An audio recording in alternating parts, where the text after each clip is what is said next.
Sempre lembrando o nosso objetivo, que é dar o passo inicial ao processo de equipar os pais com ferramentas úteis para que sua família tenha o propósito de conhecer a Deus e sua sabedoria da instrução para um lar feliz.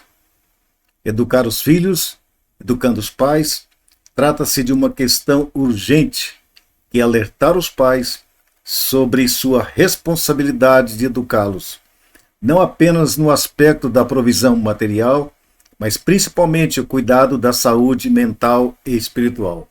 Então vamos para o terceiro erro.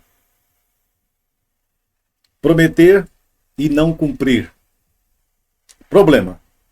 A correção ensina a criança a lidar com a frustração e a perda. Segundo o psicólogo Aldo Capelato, a afetividade é o ato de cuidar, e o cuidar e educar subentende a clara necessidade de impor os limites. Pois é no lar onde encontramos, ao mesmo tempo, amor e ódio, tolerância e incompreensão, palavras de bênçãos e de condenação, carinho e agressão física e verbal, etc.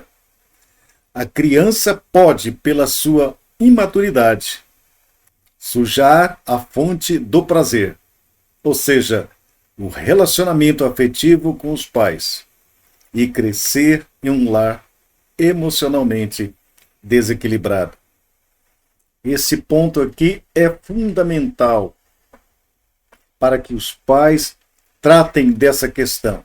A afetividade é o ato de cuidar, e o cuidar a educar subentende a clara necessidade de impor limites.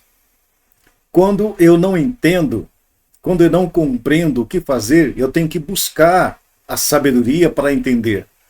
Então, meus queridos pais e avós, busquem o conhecimento. Aprendam como ensinar e educar os seus filhos e netos. Sabemos que a responsabilidade primária dos avós não é a de educar, mas sim dar um exemplo e referência para os seus netos. Então, é no lar que aprendemos a conviver com a frustração. Se é uma coisa hoje que os nossos jovens, adolescentes e crianças estão desaprendendo, é não lidar com a frustração.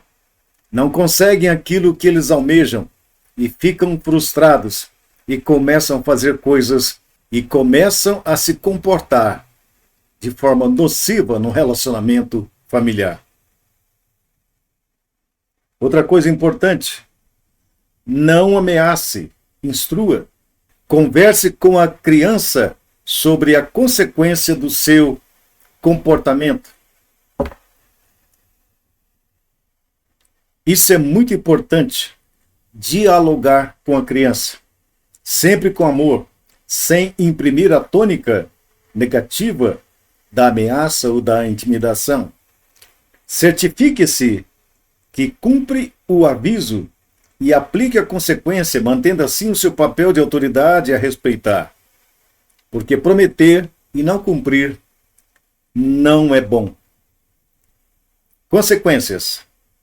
Recorrer à ameaça como forma de conseguir que a criança cesse alguma tarefa e depois não cumprir com aquilo que ameaçou é uma estratégia que pode vir a revelar-se inadequada, na medida em que desacredita o status da sua autoridade. Como vamos corrigir, então, essa situação? O que podemos fazer para melhorar? Sempre que pretender corrigir determinada conduta ou atitude, deve agir no momento e fazer com que a criança associe um comportamento específico à consequência real.